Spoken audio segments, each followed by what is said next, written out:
Hola, estimados estudiantes, bienvenidos a la videoconferencia número uno del curso de Restauración Ecológica de la iniciativa Costa Rica Aprende con la U Pública. En este caso vamos a estar viendo la temática introductoria de lo que es la restauración ecológica, conceptos básicos y vamos a enfocarnos también en la protección de ecosistemas terrestres con respecto a la restauración ecológica. En la videoconferencia 2 estaremos hablando de ecosistemas marinos. El día de hoy vamos a brindar definiciones generales sobre esta temática y ver aspectos generales sobre ecología, ecosistema, zonas de vida y otros aspectos de importancia como servicios ecosistémicos, qué tipos de restauración ecológica hay. Se estará hablando también de la década de las Naciones Unidas para la restauración de ecosistemas que está sucediendo en este momento. Eh, Vamos a terminar con un estudio de caso y con un invitado que tenemos el día de hoy, que forma parte de una iniciativa que ve lo que es la reforestación y restauración ecológica en un lugar en el Valle Central de Costa Rica. Como parte de este curso se van a estar viendo conceptos clave a lo largo de las tres unidades que componen esta asignatura en donde se va a estar viendo información sobre qué es un ecosistema, zonas de vida, asociaciones vegetales, eh, como se indicó anteriormente, servicios ecosistémicos, etcétera. En el día de hoy vamos a ver brevemente algunos de esos conceptos para tener una noción introductoria y ya luego pues empezar a ver propiamente aspectos de restauración ecológica como tal, como en este caso la definición de un ecosistema. ¿Qué es un ecosistema? Es un sistema o porción de la biosfera de la Tierra, formada por organismos vivos de diferentes especies en un proceso dinámico e incesante de intercambio de materia y energía. Como pueden observar en la imagen, pues existen elementos dentro de un ecosistema, algunos están vivos y algunos no lo están. Por ejemplo, los animales que podemos ver ahí, las plantas son elementos bióticos. Abióticos serían, por ejemplo, estas sales minerales, la energía solar, por ejemplo, el CO2, el oxígeno, etcétera. Existen diferentes tipos de ecosistemas. Que como pueden observar en la imagen pueden ser naturales o intervenidos. De igual forma, pues se dan interacciones. Puede entre animales y, como les indicamos, todo lo que serían los aspectos abióticos también. Puede ser un tipo de ecosistema específico eh, de los existentes en un país, como puede ser el bosque seco, ¿verdad? Pueden ser también tipos de asociaciones de tipos de plantas, como sucede en un manglar. Puede ser un ecosistema intervenido, creado por el hombre, sería un agroecosistema, como un cafetal. Y pues hay muchos tipos, ¿verdad? Un mariposario también. En términos generales, en el mundo existen grandes agrupaciones de ecosistemas. Estos los llamamos biomas, ¿verdad? Costa Rica, si bien tiene diferentes tipos de ecosistemas, está ubicada dentro de lo que se denomina el neotrópico, que son las zonas tropicales del continente americano, ¿verdad? Que comparten algunos casos características con zonas también de África y del sur de Asia y el norte de Oceanía, debido a la cercanía, ¿verdad?, con las zonas tropicales. Ya yendo más directamente a lo que es la zona centroamericana, como podemos ver un poquito más, quizás les sea un poquito más familiar, ¿verdad? Entre más nos acercamos pues al mapa de nuestro país o de nuestro cantón, podremos reconocer algunas características propias, ¿verdad?, de nuestros ecosistemas. En este caso, podemos ver que en Centroamérica hay un tipo de bosque que viene desde el norte de Centroamérica, básicamente, y continúa hasta Panamá, que son los bosques característicos, en nuestro caso, perdón, son bosques característicos de la zona caribeña. Tenemos también ciertos tipos de bosques que vamos a ver en un ratito, precisamente en el estudio de caso que tenemos para el día de hoy con el invitado. Eh, en la parte central de nuestro país podemos ver cómo este bosque seco que llega hasta Guanacaste y al Golfo de Nicoya, viene ya desde zonas cercanas al Pacífico, en Guatemala, etcétera. Esto de igual forma, entre más nos acercamos, ¿verdad? Pues a un país, a una región, a una provincia, pues va a haber un poquito más de diferenciación. Y así llegamos, por ejemplo, a las zonas de vida de nuestro país. Eh, en este caso, como pueden observar, este material también va a estar disponible en la plataforma de estudio, ¿verdad? Porque también es evaluado y es muy valioso para entender en qué parte del país estoy, qué tipo de bosque hay y qué características tiene, ¿verdad? Podemos ver entonces partes del bosque seco tropical puramente, ¿verdad? Como tal, con base en aspectos como temperatura, precipitaciones, etcétera, que se encuentran en zonas ya muy específicas del cantón de Guanacaste. Hay bosques húmedos premontanos, tenemos en la zona de Chirripó, por ejemplo, en la zona de la cordillera de Talamanca, un páramo pluvial subalpino, son zonas frías, ¿verdad? Como pueden ver, entonces hay diferentes tipos de zonas de vida. Otra forma de organizar los ecosistemas y de estudiarlos, que han utilizado algunos científicos, son basadas en la forma en que las plantas, los arbustos, las asociaciones vegetales se dan. Entonces, también este es otro tipo de agrupación que se da, un bosque lluvioso específico, un pantano, un manglar. Las asociaciones vegetales se suelen caracterizar porque hay una especie dominante, como en este caso un manglar, por ejemplo, o en el páramo algún tipo de arbustos o algún tipo de árbol. Por ejemplo, hay robledales muy cercanos a zonas de páramo que tienen características también diferentes a robledales que se den en otras zonas más bajas, ¿verdad? Debido a las características de esa zona, al viento, etcétera, van a tender a ser pues más enanos, por decirlo así, ¿verdad? También hay asociaciones vegetales y ecosistemas submarinos como un arrecife coralino. Esto es para que tengan una noción de los tipos pues de ecosistemas en términos generales que se pueden encontrar en nuestro país y pues en otras zonas del mundo también. Vamos a tener más información al respecto en la plataforma como se les ha indicado. Y vamos a entrar entonces directamente a lo que es la temática, ¿verdad? Que nos compete, que es la restauración ecológica. Y así definida por la Sociedad Internacional para la Restauración Ecológica, SER por sus siglas en inglés, se nos indica que la restauración ecológica es un proceso o acción de ayudar al restablecimiento de los elementos y funciones de un ecosistema que sea degradado, dañado o destruido, ¿verdad? Esta degradación puede ser por causas naturales, un volcán, algún terremoto, alguna inundación, algo que barrió, digamos, el suelo, la vegetación, etcétera. O también, y se da mucho hoy en día, obviamente, por razones antrópicas, o sea, humanas. Desgraciadamente el ser humano pues, ha colaborado mucho con malas prácticas agrícolas, con una expansión desmedida del urbanismo y poco planificada, etcétera, ¿verdad?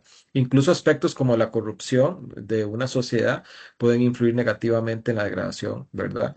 Por una facilidad, por ejemplo, para construir en zonas de interés ecológico, como muchos de ustedes posiblemente ya lo habrán visto con casos específicos en nuestro país. Por lo tanto, pues hay formas de uno intervenir esos ecosistemas, ¿verdad? En términos generales, es muy importante y va muy vinculado con la restauración ecológica los servicios ecosistémicos, ya que, bueno, por un lado, los servicios ecosistémicos que son de diferente tipo y de lo cual ustedes también van a tener información en la plataforma, tenemos servicios ecosistémicos de aprovisionamiento, por ejemplo, la producción de alimentos. O sea, eso es lo que nos dan los ecosistemas al ser humano, ¿verdad? De regulación del clima, regulación de la erosión, etcétera, de sostenimiento de los mismos ecosistemas, que se dé bien el ciclo de nutrientes, la fotosíntesis tan importante que es para la vida en el planeta, y también tienen que ver con aspectos culturales muchas veces, más por ejemplo Costa Rica, que es un país muy turístico, que atrae mucha gente para recreación, ecoturismo, incluso para cuestiones como la meditación. Todo eso son valores que se pueden dar, ¿verdad?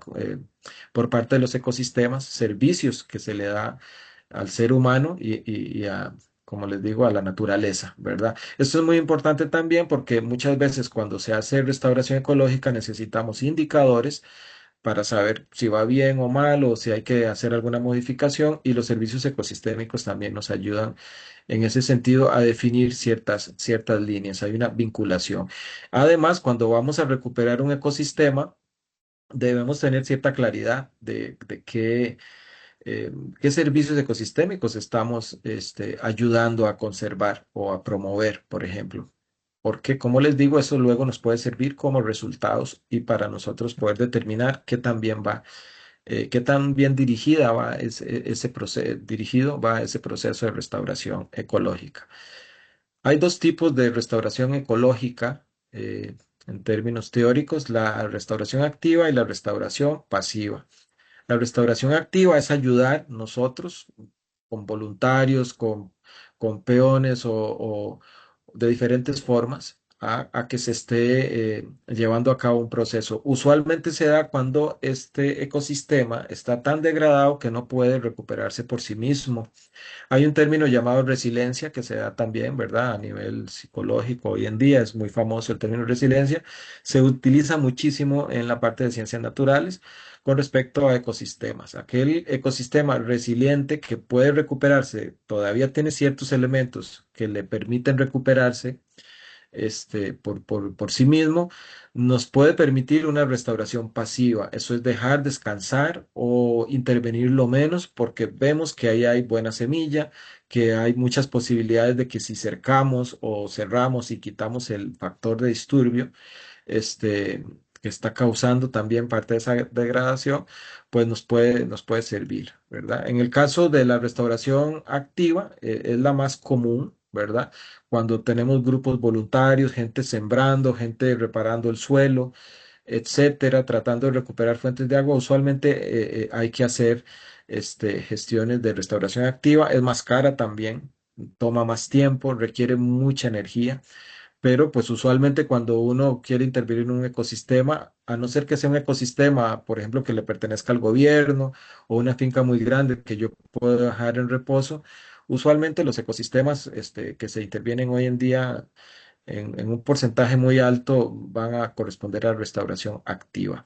La restauración pasiva, como les digo, también puede ser una segunda etapa. Podríamos tener ciertos años de restauración activa y cuando vemos que ya empieza la resiliencia del ecosistema, podríamos empezar a cerrar zonas y dejar que se recupere solo. Si se verifica que de verdad es viable que ese ecosistema se recupere solo. Para esta década, como les dije al inicio, la década 2021-2030 fue declarada por las Naciones Unidas como la década para la restauración de ecosistemas y se trabaja fuertemente con objetivos de desarrollo sostenible, que son 17. En realidad, los objetivos de desarrollo sostenible pueden ser transversales a la restauración ecológica o la restauración puede ser transversal a los objetivos. Hay otros objetivos que yo puedo meter, incluso la parte de género, si tengo la posibilidad de estar trabajando con un grupo de mujeres, o la parte, digamos, de educación, que incluso este tipo de iniciativa también tiene que ver, ¿verdad? Con capacitaciones a las personas. Sin embargo, para los efectos de la restauración ecológica como tal y como lo vamos a ver a lo largo de este curso, hay una influencia muy fuerte o un enfoque con respecto a estos tres objetivos de desarrollo sostenible, que serían acción por el clima o cambio climático, vida submarina, que es la próxima videoconferencia, y vida de ecosistemas terrestres, que es con lo que vamos a concluir el día de hoy, viendo un caso muy interesante de vecinos de una comunidad de nuestro país que desde hace varios años están realizando una labor muy interesante de restauración de ecosistema terrestre. Es muy importante también considerar principios que ya existen, ¿verdad? Que han sido brindados a la comunidad científica y a la comunidad en general, a la sociedad, no solo por la ONU, sino por la SER y otras instituciones, como la FAO, por ejemplo. Este, y de estos 10 principios, muy brevemente, muy rápidamente se los describo, ¿verdad? Para tener una noción. Esto también nos permite a nosotros, a las personas que intervenimos en procesos de restauración ecológica, también saber cómo vamos enfocando, qué tan bien va nuestro proyecto o si nos está faltando elementos, ¿verdad? La contribución global, por ejemplo, bueno, esto significa básicamente que podemos estar trabajando 1 hectárea y ya estamos colaborando, si esa es nuestra posibilidad, pero la idea es empezar a unirnos con otras personas y que pues haya varias gente colaborando en una misma zona, de forma que no sean esfuerzos aislados, sino que se puedan vincular de alguna forma, porque la restauración ecológica gana entre más área cubre, ¿verdad? Tiene que haber una amplia participación de todo tipo de personas de la sociedad. No puede ser solo científicos, no puede ser solo gente de una comunidad en una asesoría.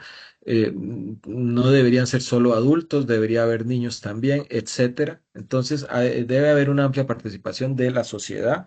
Así podemos definir también qué tan vinculado esté ese proyecto que estamos desarrollando, ¿verdad? Para decir que estamos haciendo restauración ecológica, se deben dar diferentes tipos de actividades. La reforestación, por ejemplo, es un tipo de actividad pertinente para la restauración ecológica, pero no es la única, ¿verdad? Hay otro tipo de actividades como la recuperación de suelo, este, y pues la mejora de otros servicios ecosistémicos que se estén dando, ¿verdad? Muchas veces la gente se enfoca solo en la reforestación y en realidad cuando uno está en este tipo de experiencias se da cuenta que es mucho más complejo que solo sembrar, ¿verdad? Obviamente debe haber beneficios para naturaleza y las personas. Las personas deben recibir un beneficio de esa recuperación ecológica. No podemos pensar solamente en la naturaleza porque, pues, si el enfoque es de desarrollo sostenible, pues tiene que haber un equilibrio entre lo ambiental, lo social e inclusive lo económico, por lo menos a largo plazo. Muy importante este otro principio que es el abordar las causas de la degradación. Muchas veces estamos tratando de solucionar algo, pero no vamos a la causa. Entonces tenemos que definir, obviamente cada ecosistema es diferente, ¿verdad? No es la misma receta para todo el mundo, para todo proyecto, pero cada proyecto debe definir cuáles son las causas de esa degradación para atacarlas directamente, ¿verdad? Hay que integrar conocimientos también. Es muy importante este principio, porque no es de que llegue alguien solamente, el ecólogo, el biólogo, el científico, diciendo yo sé, y tal vez dejando por fuera información importante de personas, ¿verdad? Desde pueblos originarios hasta campesinos, que quizás son personas que sí puede que no tengan alguna educación formal, ¿verdad? Pero tienen una experiencia de campo muy importante, muy grande y deben ser involucrados en este tipo de proyectos, ¿verdad? Esa es la integración de todo el tipo de conocimiento que pueda generarse. De hecho, en el ejemplo que les vamos a tener al final de esta videoconferencia, se utilizan técnicas que fueron utilizadas por campesinos, ¿verdad? Esto es en la provincia de Alajuela, que luego nos han servido o les han servido también digamos, a esta iniciativa para la siembra de árboles en pendiente, ¿verdad? Objetivos medibles es otro importante principio. Tenemos que tener alguna noción de lo que estamos haciendo, ¿verdad? Y hacia dónde vamos, mejorar un 30% de algo o algo así, ¿verdad? Tener alguna forma de medir lo que estamos haciendo, porque muchas veces se hacen muchas iniciativas, pero al final no se sabe bien cuánto se sembró, qué pasó, cuánto sobrevivió. Entonces, muchas de esas cosas también es importante que se vayan registrando, ¿verdad? Contextos locales y de paisajes terrestres o marinos, como estamos haciendo en este caso, ¿verdad? Tratando de enfocar en estos tipos digamos, de contextos, ya sea el terrestre o el marino, ¿verdad?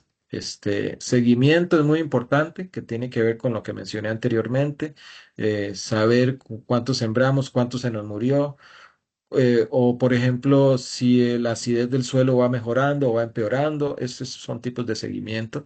Y la integración de política ya corresponde más a los países, ¿verdad? E integrar todas estas iniciativas que muchas veces surgen de la sociedad para beneficio de un país y también tiene mucho que ver con objetivos de desarrollo sostenible.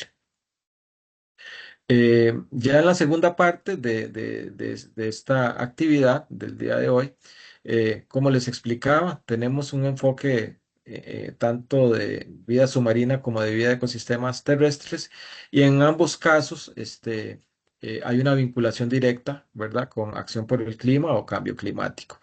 En este caso, el día de hoy vamos a estar viendo entonces una experiencia de campo muy bonita, muy interesante, que nos puede dar una noción, una idea de cómo gestionar sosteniblemente, en este caso, bosques de un sector del Valle Central de Costa Rica. Tiene que ver con lucha contra la desertificación. Quizás en otros países haya un problema mucho más grande con respecto a la desertificación, pero Costa Rica eh, no se salva de eso. La desertificación se está extendiendo a lo largo del mundo. Entonces, este tipo de acciones para detener e invertir la degradación de los ecosistemas terrestres, nos ayudan mucho, ¿verdad? A luchar contra el cambio climático, como les decía, y a mejorar estas cuestiones de biodiversidad, ¿verdad? El día de hoy tenemos acá a don Alejandro Blanco, a quien le voy a pedir que se nos presente brevemente. Él es colaborador de la iniciativa Amigos del Cerro Espíritu Santo en el Cantón de Naranjo, de Alajuela. Ellos vienen trabajando desde hace ya varios años en la recuperación del sector este del Cerro Espíritu Santo y este proyecto pues sigue adelante y ahora ya se está extendiendo a otras zonas de este lugar. Aquí tenemos información muy general de lo que es el Cerro Espíritu Santo, pero le voy a ceder la palabra a don Alejandro, si se nos puede presentar. Adelante, don Alejandro. Ujú. Mucho gusto, mi nombre es Alejandro Álvarez Blanco, soy parte del grupo Amigos del Cerro del Espíritu Santo y más o menos creo que del año de la pandemia fue el 2020, si no me equivoco, finales del 2019-2020, yo he estado trabajando como parte del grupo en la restauración de una parcela en la hacienda Espíritu Santo en Naranjo, en Alajuela, eh, y pues ha sido una experiencia muy, muy interesante el trabajar ahí y como lo que ha cambiado el enfoque de lo que he hecho a lo largo de estos años. Eh, digamos, cuando uno se mete en esto de la restauración, es muy importante, uno diría entre comillas, oír la tierra, oír la zona, porque uno tiene que tener planes, pero los planes siempre se cambian. Porque la vida Sí. es muy resiliente, pero la vida también es muy cambiante, entonces es parte de lo que uno ha aprendido a lo largo de este tiempo. Sí, don Alejandro. Bueno, primero la felicitación porque yo conozco el trabajo de ustedes y pues en la UNED estuvimos también colaborando a partir del 2019 y seguimos vinculados de alguna forma.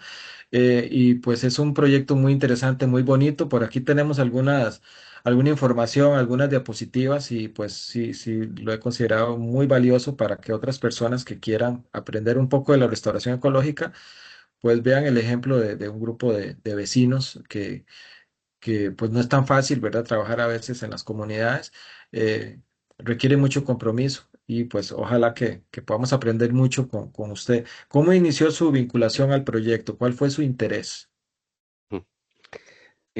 Bueno, supongo que nos pasó a muchos con la pandemia del COVID, tuvimos mucho tiempo y una cosa que yo he estado notando hace muchos años es, digamos, desde mi casa se veía el Cerro del Espíritu Santo y en una parte se notaba donde año tras año, más o menos por ahí de abril, se prendía un fuego que arrasaba un zacatal. Me acordaba que cuando yo había llegado, ese lugar había estado lleno de árboles, por ejemplo, había unos cortes amarillos muy bonitos, y todo eso estaba desapareciendo. Y entonces, pues, los dijimos en la casa, estaba yo y unos señores que me ayudaban, y dijimos, pues, vamos a sembrar unos poquitos arbolitos y los cuidamos. Entonces la idea era, entonces tratamos de contactar y nos dimos cuenta de que había un grupo que está dirigido por don Mario Jiménez, y entonces don Mario Jiménez muy amablemente a hablar, vino a hablar con nosotros a la casa y explicarnos, y nos dijo que si queríamos podemos agarrar una parcela, y nosotros dijimos, sí, sí, agarremos una parcelita para empezar a trabajar. Lo que Ujú. pasa es que entre las personas que me ayudaron iba un señor que se llamaba don Armando Rodríguez, que fue, ya se llevó como 100 árboles para tratar de sembrarlos en esa época. Y como era la época de la pandemia, habían cerrado el cerro, entonces teníamos que llevar los árboles en el carro y después jalarlos a mano, como 300 metros para llevarlos hasta la zona de siembra. Bueno, una experiencia Ujú. interesante. Es un gran esfuerzo. Bueno, Sí. posterior a eso, ustedes han sembrado muchísimo más. Se ha visto Así. mucha vinculación, ¿verdad? Voluntarios, Ujú. y es muy importante, ¿verdad? ¿Cuántas personas son al día de hoy o considera usted que están vinculadas con las parcelas y cuántas parcelas son? Porque, bueno, una aclaración, para quienes nos escuchan.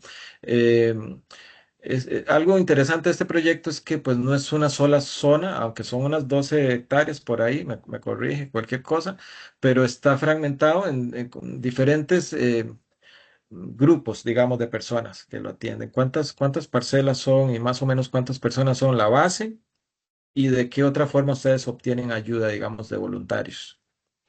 Bueno, eso es bastante fluido, pero yo diría que podemos pues, estar hablando de tal vez unas 8 o 9 zonas actualmente. Y, y bueno, depende. Si decimos el core de la gente que va a trabajar, yo diría más de 4 o 5 veces al año.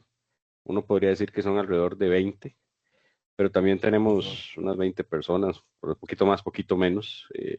Hay muchas más que van en algún tiempo o siguen las redes sociales, etcétera. Y esos podrían ser quizá unos, es difícil calcularlo, pero yo diría tal vez unos otros 50 más. Pero después vienen muchos grupos, a veces, por ejemplo, pueden llegar grupos de 30 personas, por ejemplo, la UNED a veces lleva 30, 60, a veces llegan gente de colegios que pueden venir otros 50, 60 personas, o como hace poco llegó una gente de Green Wolf y llegaron más de 200 personas. Entonces, Ujú. en realidad es mucha, mucha la gente que está vinculada de alguna u otra forma con el cerro, y lo que sí es cierto es que cada persona que llega ahí a sembrar, como que se lleva un poquito del cerro con ellos, en el sentido de que se vuelve Sí, parte de ellos el cerro. es muy Entonces, interesante, claro. sí, eso es muy Ujú. interesante. Es muy bonito porque se aprende, ¿verdad? No es solo ir pues hay que colaborar, claramente, pero creo que ese es un enfoque importante de este proyecto, que es también brindar información. Por ejemplo, tenemos aquí esta fotografía del ecosistema de referencia, es un pequeño fragmento de bosque premontano húmedo, en este caso muy húmedo del Valle Central, porque está al lado norte del cerro. Este, Esto es lo que ustedes pretenderían recuperar, digamos que lo que se está sembrando hoy en día se convierta también, ¿se puede extender esto? ¿Cuál sería, Sí, digamos, su objetivo, el objetivo general? sí. Bueno, el objetivo general, digamos, sí es eso, pero digamos, el más inmediato es como ganarle la partida al fuego, que, o Ujú. sea, controlar el zacate, ganarle la partida al fuego, pero mediante, hemos estado trabajando con reforestación de árboles, en el tratamiento del suelo, digamos, para mejorar el suelo. Y básicamente donde uno logra que controlar ese zacate, permite que el bosque empiece a regenerar el mismo.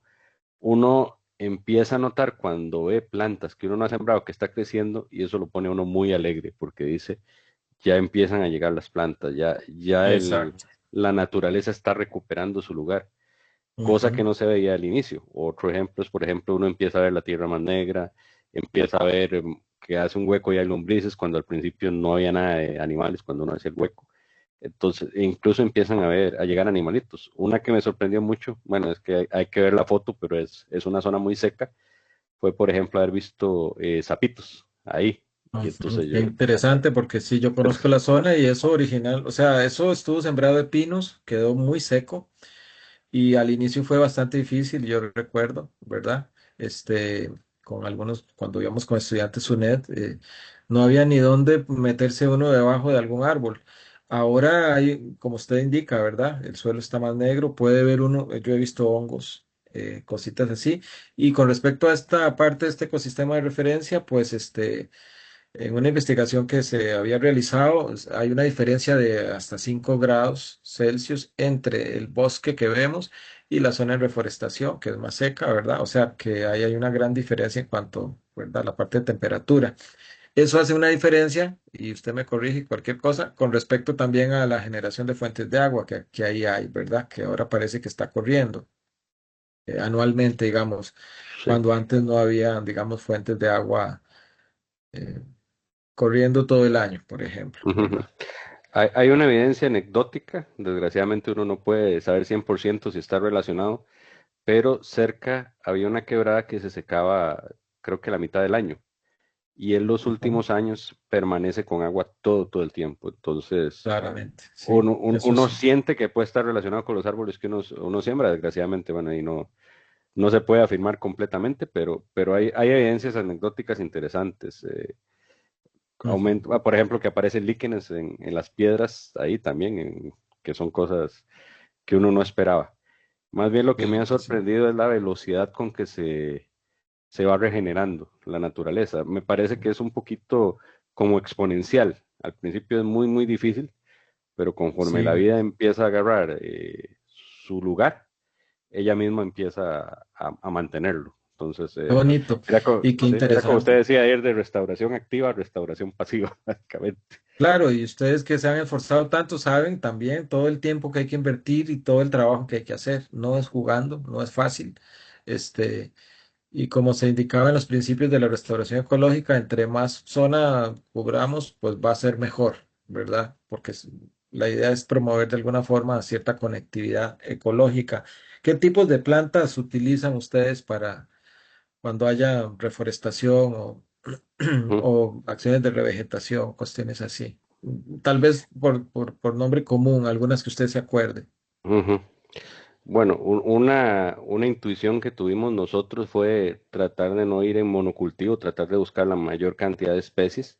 La mayor variedad. Entonces, Ujú. sí, la mayor variedad. Entonces uno hablaba de higuerones, guavas, vainillos, guarumos, huitites, podía meter hasta algunos árboles frutales como manzana de agua, y la otra que se metió, por ejemplo, fue nísperos, pero también se metían marías, se ha metido sotacaballos, un montón, ¿no? Es una cantidad muy grande. Roble de sabana, corteza amarilla, Al- este, eh, y- algo pero, importante, perdón. ujú. No, adelante, perdón. No, pero tal vez al final un hack, entre comillas, que uno al final va averiguando es lo siguiente, que lo mencionó usted también, y es un hack muy bueno, que es, y también uno lo ve, busque lo que nace ahí. Uno de repente ve pequeñas plantulitas que están naciendo cerca de la casa, en los caminos, cerca del bosque. A veces están juntas, a veces están en lugares que las van a cortar. Entonces uno puede agarrar esas plantulitas, las pone en una bolsa y las hace crecer. Y también la otra que usted Ujú. puede decir es qué hay alrededor en los bosques, qué son las plantas que nacen, qué son las flores, qué son Ujú. lo que hay alrededor. Y si usted más bien trata de entonces de sembrar de eso mismo. También como usted lo dice, uno aprende que hay cosas que le da bien y hay cosas que no le da bien mal. Por ejemplo, los Ujú. caimitos que nosotros queríamos sembrar ahí, sembramos No caimitos, les fue bien, no les fue bien. Pero hay otros claro. árboles Y como que les va muchas muy veces bien. prueba y error, sí, Ujú, y muchas veces prueba y error. Pero para ahorrar un poco, lo que usted puede hacer es buscar aquellos árboles que nacen en la zona, e incluso los árboles que nacen claramente. allí mismo. Eso es interesante, que me lo menciona. Aquí tenemos algunas de las técnicas que se han utilizado, ¿verdad?, en este proyecto. La fuente sumidero es lo que básicamente, ¿cómo le llamaríamos acá? Eso es Le dicen algo. gaveta media luna, ¿verdad? Gaveta, sí, Ujú, exacto. Eso nos lo enseñó, bueno, originalmente don Mario, que es, ¿verdad?, uno de los pioneros, que es un agricultor, y pues ellos estaban acostumbrados a sembrar café en zonas de alta pendiente, en la zona, en el cantón de Naranjo, Y dijo, bueno, pues si el café hay que hacerle estas gavetas y esto lo otro, pues nos parece que a los árboles también. Y ha funcionado bastante bien, ¿verdad? También hay especies nodrizas. Usted mencionaba el higuerón. Hay especies como el higuerón, el guarumo, especies de rápido crecimiento que bajo ella pueden empezar a nacer otro montón de árboles, ¿verdad? Eso es obviamente porque lo trae la fauna, usualmente, ¿verdad? Entonces se le llama especie nodriza. Usted ya mencionó el higuerón, por ejemplo. El guarumo, que algunas personas lo ven como una mala hierba, para un proyecto de restauración ecológica es fundamental, ¿verdad? Dígame usted, ¿verdad? Nos ayuda también a sanar el suelo un poco y a crear sombra para que lleguen otro tipo de especies, ¿verdad? La siembra tres bolillo es en pata de gallo, es un formato que se ha usado. No sé si ustedes han usado algún otro eh, o, Eh, o incluso más random o así, digamos, o es un lineal, poco, dependiendo de la se, zona. se ha usado el tres bolillo, pero también una cosa que nota a veces es que uno primero los deja con cierto espacio y al año, bueno, digamos, el ideal es sembrarlo mucho como en islas. Algunas veces se ha aplicado en islas, Ujú. pero muchas veces cuando se tienen muchos arbolitos, lo que uno puede hacer es tupir, que no es Claro. exactamente islas, pero funciona de la misma manera. Que una Ajá. cosa que es interesante con los árboles es que si usted los siembra un poco juntos, ellos tienden a competir entre ellos un poquito Ujú. y hacerse crecer más rápido. Entonces esas otras que se han usado, una parte muy importante de los árboles, por lo menos en esa parte que es tan seca, es que nosotros los dejamos crecer un año para cuando tienen hasta como 1 metro para que logren sobrevivir. Muy bien. Y normalmente lo que sucede es que los árboles que la gente trae o entrega el ICE, por ejemplo, tienden a ser pequeñitos. Entonces normalmente Ujú. lo que uno les hace el trato es les dice, vea, nosotros tenemos estos árboles ya crecidos, denos eso, nosotros los crecemos para el próximo año, tengan estos que ya están listos para sembrar. Y Ujú. entonces las personas y los Ujú. voluntarios que vienen están contentos de poder sembrar un árbol grandecito y uno se asegura de que los árboles tengan una mayor supervivencia, porque normalmente los árboles pequeñitos en esta zona en específico no tienen demasiada posibilidad de sobrevivir si está muy pequeño. Sí, don Alejandro, esa es una excelente recomendación y eso nos lo había indicado Mario también, perdón, de que ellos empezaron a sembrar árboles pequeñitos y vieron que se les moría todo. Creo que eso es un resultado muy bueno, muy interesante y una recomendación definitiva, ¿verdad? Generada por ustedes, de su experiencia, para otros proyectos. Sí se ha visto una diferencia en cuanto al crecimiento de los árboles cuando se les ayuda un poquito, por lo menos a llevarlo a a llevarlos a 1 metro o 2 metros, y ya luego ya se les reintroduce en el ecosistema. Eso es muy interesante, ¿verdad? Y otro aspecto que usted mencionaba, la reubicación de especies, agarrar algo que esté cerca, que ya pegó, que quizás donde está ubicado cerca de una calle igual lo van a cortar. Eso es muy importante sabiendo trabajar la raíz, que no, y tratando de hacer la siembra rápido, ¿verdad? No dejar mucho tiempo que pase. La mayoría de estas especies reubicadas pegan. Ya lo hemos visto un poco ahí en el campo. Esta imagen que tenemos por acá, ¿usted nos puede explicar más o menos qué tipo de técnica es? ¿Mm? Aquí en realidad hay varias cosas que están juntas, ¿verdad? Pero veamos, Ujú. la más evidente, ustedes notan algo debajo de la tierra, eso es cartón. Es cartón. Es, ¿Por qué se puso ahí? ¿Por qué se puso el cartón? Bloquea, bueno, ustedes pueden ver alrededor ese zacate, es un zacate que puede llegar a crecer muy, muy rápido, puede crecer 2 metros en 6 meses, y este se seca en verano y es el que provoca los incendios. ¿Qué es lo que hacemos? Nosotros recortamos el zacate con motoguadaña o alguna otra técnica, se arranca a mano, y ustedes ponen el cartón encima. ¿Qué hace el cartón? El cartón bloquea la luz, entonces no permite nacer a lo que hay abajo. Entonces, la otra técnica que está ahí es poner tierra encima, y normalmente esa tierra es una tierra orgánica. ¿Cómo, Orgánica. gen- ¿Cómo la generamos nosotros? Nosotros la generamos, pedimos que nos regalaran ¿cómo se llama esto? Brosa de café. Entonces agarramos la brosa de café, las pusimos en un lado. Después conseguimos microorganismos de montaña. Esto, bueno, es una técnica, también le llaman microorganismos efectivos, microorganismos en inglés. Pero la idea de fondo es buscar, conseguir un poco de material de algún bosque cercano que va a tener una colonia de microorganismos benéficos, de bacterias, hongos, Micorrizas y todo eso, claro. micorrizas y todo Y esto. tratar de llevarlo, Ujú. sí, sí, Sí, llevarlo sí. ahí. Y Como se pueden pone ver en un entonces, medio como la brosa de café, donde él se reproduce. Y claro. entonces a los 6 meses al año está. ¿Qué ventaja tiene eso? Que vos tenés el material ahí mismo. Entonces lo puedes usar una y otra vez. Otro ejemplo, que es el que hacían nuestros abuelos, ¿verdad? Podría hacerse un hueco y tirar material orgánico ahí, caña, Ujú. ¿cómo se llama? Restos de comida, etcétera. O en la casa. Y ustedes lo tiran ahí, lo tapan. En 6 meses ya está listo también. Son Genial. ese tipo de técnicas antiguas en cierto sentido, que ahora la ciencia entiende por qué funcionan, pero son técnicas que usaban nuestros abuelos y son muy sabias. También veo que ahí hay estacas de titonia, que es esa flor amarilla, ¿verdad? ¿Les ha resultado bien la titonia? Sí, la Titonia Sí, diversifolia, por el estaca. botón de oro, Ujú. ajá.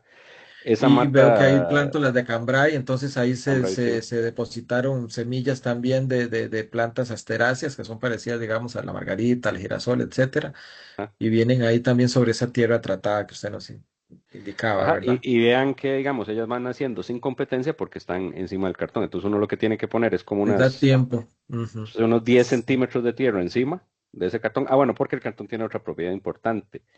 Cuando se humedece, se deshace. Ese cartón, Ujú. digamos, si usted lo deja ahí, al poco tiempo ya se va a deshacer. No es muy nutritivo, pero es degradable. Lo único que es muy importante es que no tenga plástico y quitarle el plástico a la medida de lo posible para que se pueda deshacer solo Sí, la claro. celulosa del cartón. Bueno, esa es una de las técnicas empleadas en esta zona, ¿verdad? Como pueden ver, es no solo sembrar árboles, hay muchas cosas que se pueden hacer. Sí, a mí me consta que la recuperación del suelo, es más, ahí mismo se ve un suelo ya más negro. Hace unos años atrás, ese suelo era más café o incluso anaranjado, ¿verdad? Para ir cerrando, eh, podría hablarnos un poquito de esto que tengo por acá, factor de disturbio, ¿verdad? Los pasos invasores, ahí vemos la Hiparrenia rufa, que se llama, ¿cómo es que se llama? Eh, Nombre común, Jaragua, jaragua. jaragua. Esa es la Ujú. famosa, el famoso jaragua, ¿verdad? Este es uno de los que más problemas da. La problemática de incendios que usted indicaba y la acidez del suelo. A mí me parece que todo esto está vinculado, ¿verdad? Pero, ¿qué nos puede decir usted al respecto? ¿Cuál es el más importante ahí o cómo lo ve usted? Sí.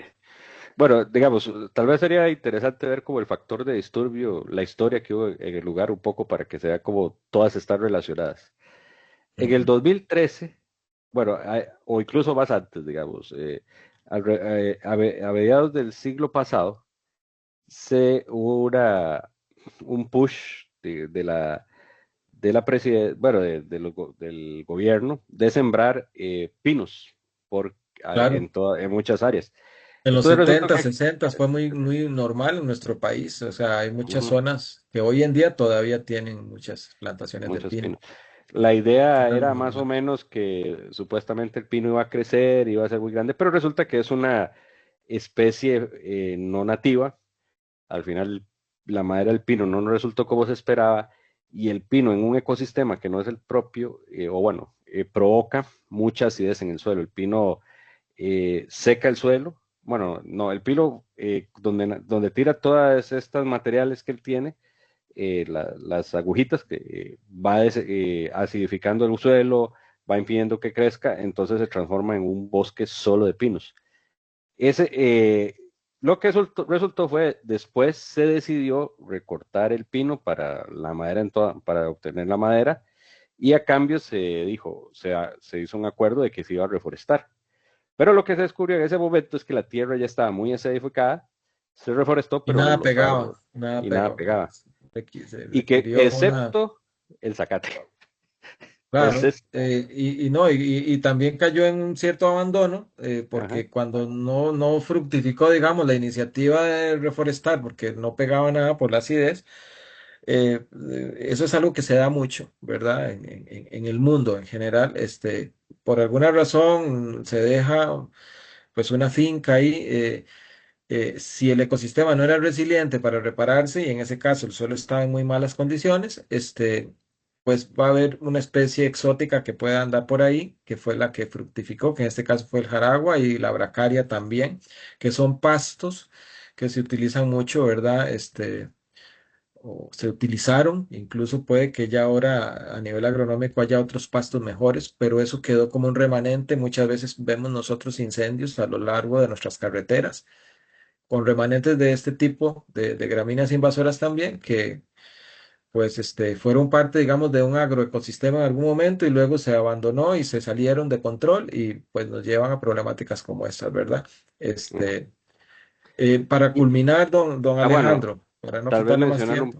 nada más mencionar un poquito Sí, atrás, adelante. porque A- no hablamos de los Adelante. incendios, Sí, que esta señor. es otra parte importante. Digamos, el pasto, donde crece, digamos, si el pasto estuviera solo, quizá no sería tan problemático porque iría regenerando el suelo poco a poco y en Ujú, algún momento el bosque se encargaría de reemplazarlo. Pero como el área era seca, y se daba incendios forestales. Se cree que muchos están relacionados con que no eran no solo naturales, sino simplemente eran provocados. Ese ujú, incendio iba causando también que las poquitas plantas que quedaban ahí iban desapareciendo y aunque el bosque es muy resistente a los incendios, de una y otro año iba retrocediendo. ujú, Entonces, digamos, uno ve como el ciclo de disturbio que usted menciona, es una zona con alto disturbio, y lo que se buscó principalmente es controlar revertir esto para poder tratar de que no hubiera incendios mediante árboles. Entonces, eso fue lo que hemos estado haciendo todo este tiempo. ujú. Bueno, don Alejandro, vea, yo realmente admiro mucho el trabajo de ustedes, que lo conozco y me parece uno de los proyectos más bonitos en los que yo he participado o en los que he podido observar y aprender. Aquí tenemos la misma zona, este es un sector del Cerro Espíritu Santo que le llaman La Pelona, este es un mirador también, un poco más abajo del mirador principal del Cerro Espíritu Santo, este es un segundo mirador, tiene mucha visitación, como dice don Alejandro, hay muchas personas que también llegan y pueden estar haciendo algún tipo de daño, encendiendo alguna fogata o algo y se sale de control, pero es muy inspirador para mí y los dejo con esta última imagen ver cómo en poco tiempo, porque en realidad esto es un proceso, ya lo mencionó Alejandro, en unos 5 años hemos visto cómo ha explosionado eso, ¿verdad? Pero ahí hay un trabajo increíble de muchas personas. Eso no se hace solo. Como pueden ver, esto no sé si recuerda, eso fue al puro inicio cuando ustedes iniciaron ahí a trabajar. Sí, Si de hecho bien, eso si bien eso está en está el desde el 2021. 2020. Ajá, Exacto, pero esto del Cerro Espíritu Santo, de Amigos del Cerro, está pues desde como el 2012 o por ahí, o sea, ya tiene más de ajá. 10 años. Pero es interesante ver la sequedad, ¿verdad? De este lugar y en comparación a ahora, ¿verdad? No, y la parte Algún... interesante es la diferencia entre estas dos imágenes, no, no es 5 años, porque ese Ujú. rótulo Es lo incluso pusimos menos, nosotros cuando nosotros llegamos, es menos de 5 años. es Entonces, increíble, sí, sí. así es como empezábamos nosotros. Y tal vez una última cosa que es muy importante, cuando ustedes están en los proyectos de restauración, el aspecto humano es demasiado importante. Es importante Total. Ujú. dar soporte a los voluntarios, que haya sucesión. No, si ustedes quieren hacer todo el proyecto ustedes solos, probablemente no puedan. Entonces, como usted decía, don Wilmar, hacer redes, asegurarse que haya sucesión, que haya muchas personas y diferentes habilidades participando a la vez, porque una sola persona o un pequeño grupito no lo va a lograr. Y probablemente ni Ujú. siquiera uno mismo. Va a ser un esfuerzo de años, donde probablemente uno sea una pequeña parte en una gigantesca cadena. Claro. Don Alejandro, dos cositas ya para finalizar y no quitarle más tiempo. Más bien, muchísimas gracias, ¿verdad? Por colaborarnos el día de hoy, compartir su experiencia. ¿Dónde se les puede localizar si alguien que está viendo esta presentación quisiera en algún momento acercarse a colaborar? ¿A dónde se les puede ubicar? ¿A Ujú. qué teléfono o si tienen alguna red social? Tenemos una página de Amigos del Cerro del Espíritu Santo en Facebook. Este, d- Somos un grupo de grupos en realidad, y no muy formalizados, pero también eventualmente si uno fuera a dar un teléfono, uno diría que la Municipalidad de Naranjo en el Departamento Ambiental podría localizarlos, y sí, Ujú. en la página web ahí pueden De hacer las Facebook preguntas. sería Amigos del Cerro Espíritu Santo. Sí, tiene un punto y coma. Sí, ahí eventualmente tal vez se le puedo mandar el link para que lo Ahí ponga hay, en los materiales. ahí hay publicaciones, sí. Ok, Y una perfecto. recomendación final para proyectos de este tipo, para proyectos similares. Este, eh, bueno, yo les diría que tenga mucho cuidado de no sobreestimarse, en el sentido de que normalmente traten de planear hacer un cuarto de lo que ustedes creen que pueden hacer. Y como dije, traten de involucrar a varios grupos, hagan networking y tengan paciencia porque cada vez es más fácil. Al principio va a ser difícil, pero cada año es más fácil, cada año es más fácil. Por ejemplo, este año por primera vez no hubo un incendio en el cerro. Esperamos mantener eso todos estos años. Entonces, ahí se va poco a poco. Y la naturaleza se encarga, la naturaleza se regenera, es muy fuerte. Pues muchísimas gracias, Alejandro, de verdad, por compartir su experiencia, sus conocimientos y yo sé que las personas que están llevando este curso lo van a apreciar mucho porque pues es una experiencia de campo, es una experiencia que se ve que hay mucho esfuerzo y mucho conocimiento y pues aprovechamos para invitarles, ojalá que en algún momento puedan darse la vuelta. El Cerro Espíritu Santo en el Cantón de Naranjo tiene bastante accesibilidad. Este, por lo menos en cierto tipo de carro, ¿verdad? Han mejorado también el ingreso ahí, la misma municipalidad. Entonces, pues ojalá que en algún momento, pues, exhortarles, ¿verdad? De que en algún momento puedan darse la vueltita por ahí y ver, además el lugar es muy bonito, ver cómo se ha recuperado y bueno, pues, eso sería por el momento. Muchísimas gracias y, de igual forma, me despido ya, ¿verdad? Y de igual forma a los estudiantes de este curso. Muchísimas Muchísimas gracias, gracias. don Muchísimas Alejandro. gracias por la oportunidad y me despido. Que tengan un buen día. Pura vida. Bueno, y pues así llegamos al final entonces de esta sesión. Tendremos una segunda videoconferencia enfocada en ecosistemas marinos, la cual va a estar de igual forma colgada en la plataforma. Muchísimas gracias.